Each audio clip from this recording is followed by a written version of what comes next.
aqui, deixa eu só explicar. Eu que tive a ideia de fazer essa pergunta, ok? A ideia original era o seguinte. A pergunta era para você, Carol. Carol, como você aguentou o Davi nesse tempo da pandemia?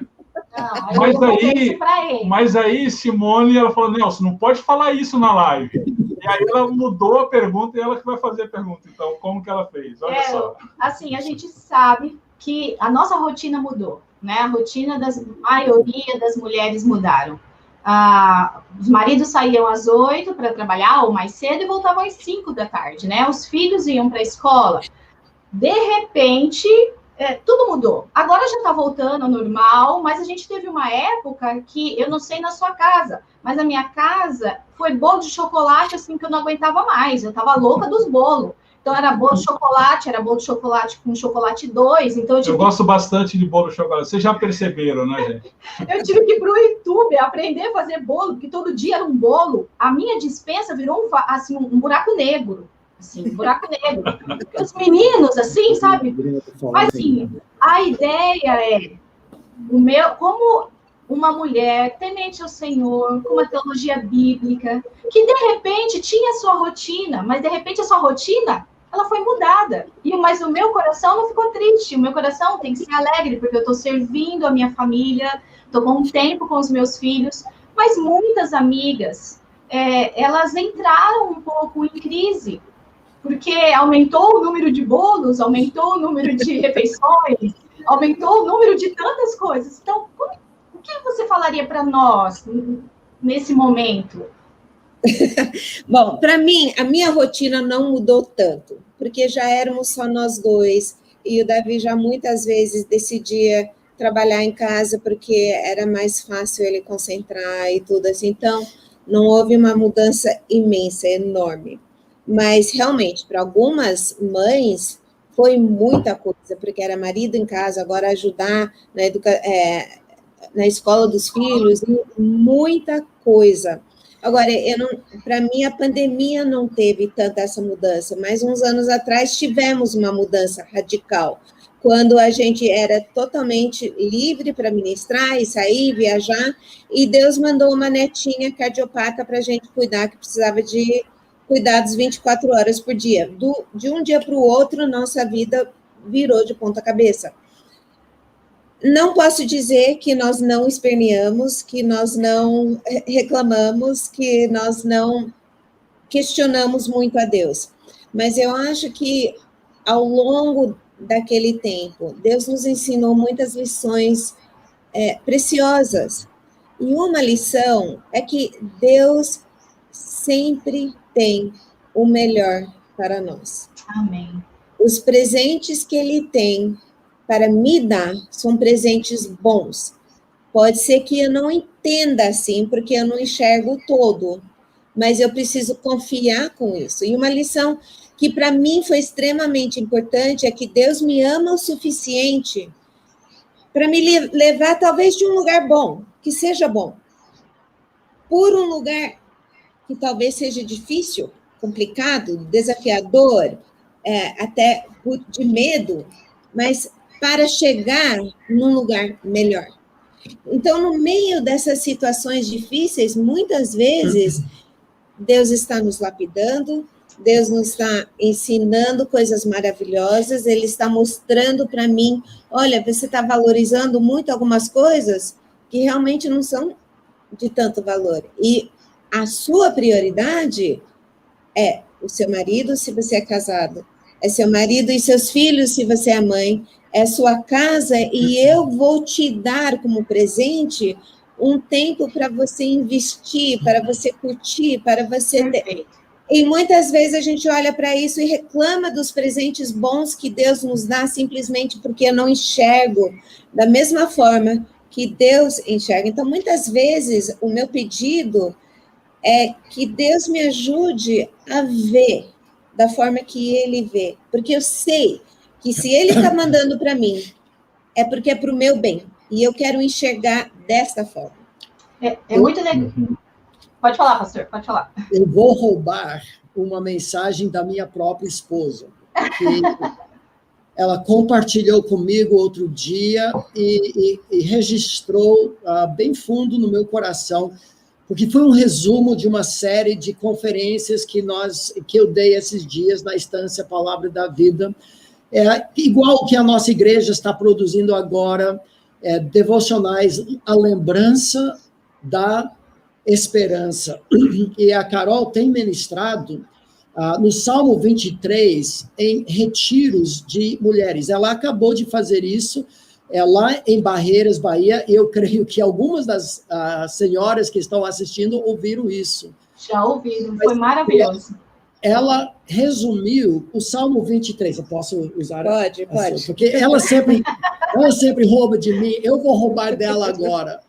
Que é fascinante observar no Salmo 23 a progressão.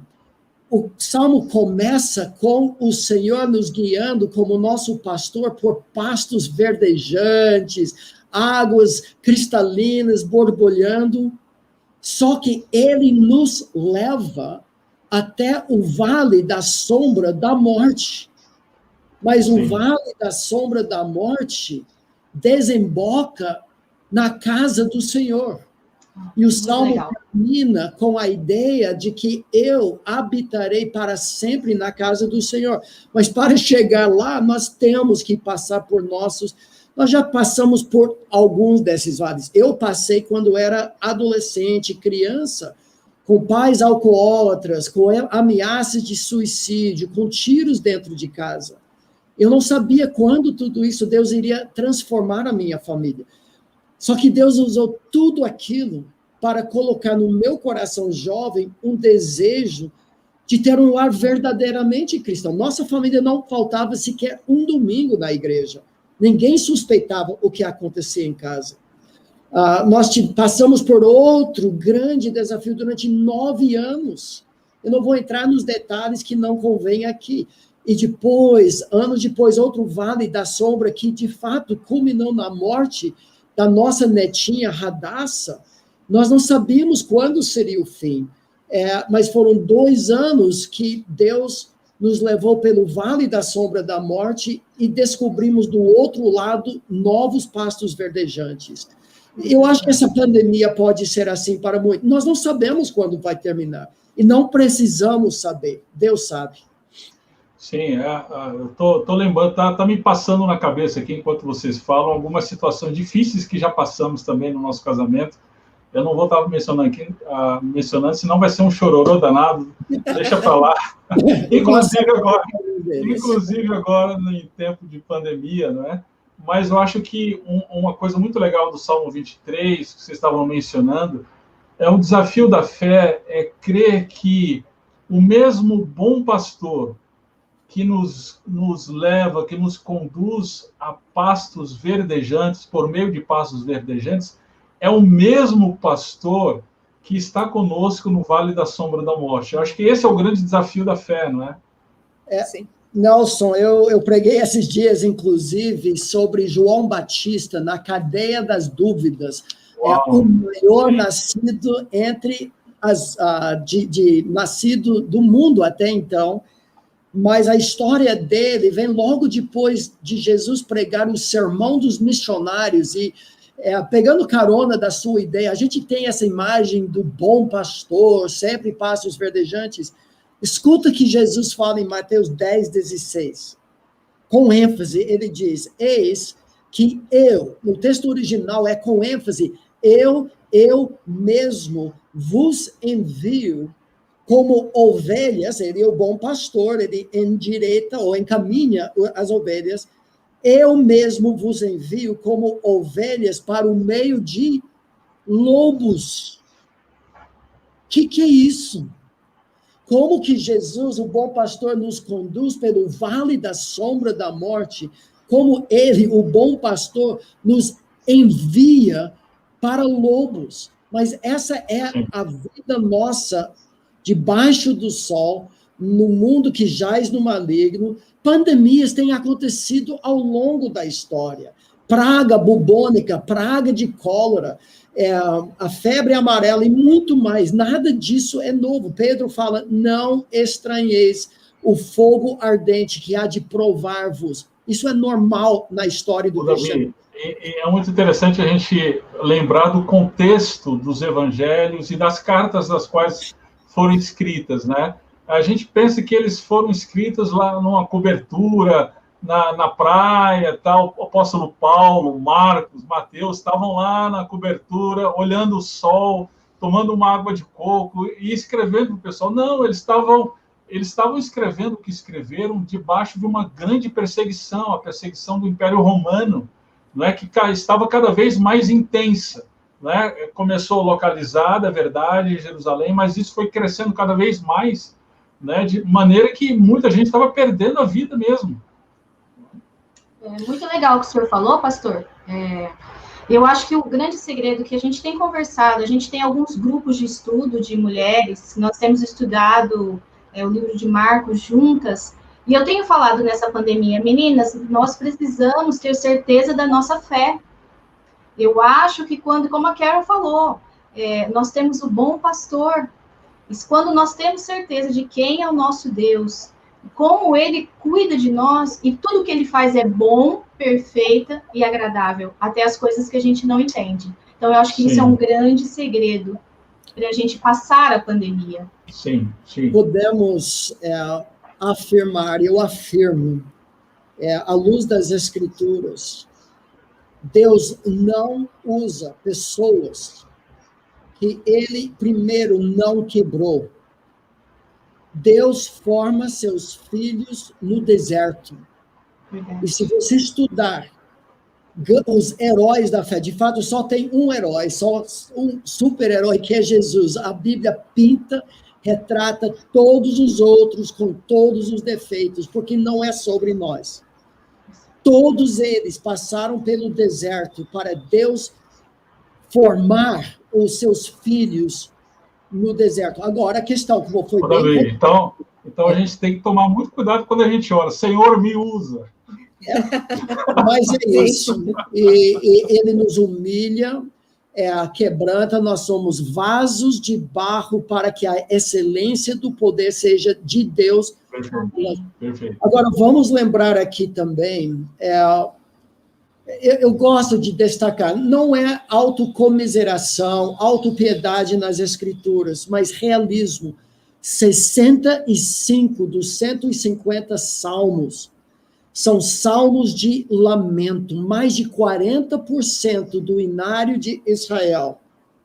São hinos de reclamação, de dúvida, em que o salmista diz: Senhor, eu não entendo. Salmo 3 é um clássico, inclusive em meio a toda a tempestade deserta que nós enfrentamos, tentando preservar a vida da nossa netinha aqui em casa, e o mundo virou de ponta cabeça. Salmo 13, escuta como pergunta o salmista: até quando, Senhor? Quantos de nós temos falado assim dentro da pandemia? Esquecer-te-ás de mim para sempre? Até quando, segunda vez, ocultarás de mim o teu rosto, a ideia do favor do Senhor? Terceira vez, até quando estarei eu relutando dentro em minha alma, com tristeza no coração cada dia? Quarta vez, até quando se erguerá contra mim o meu inimigo?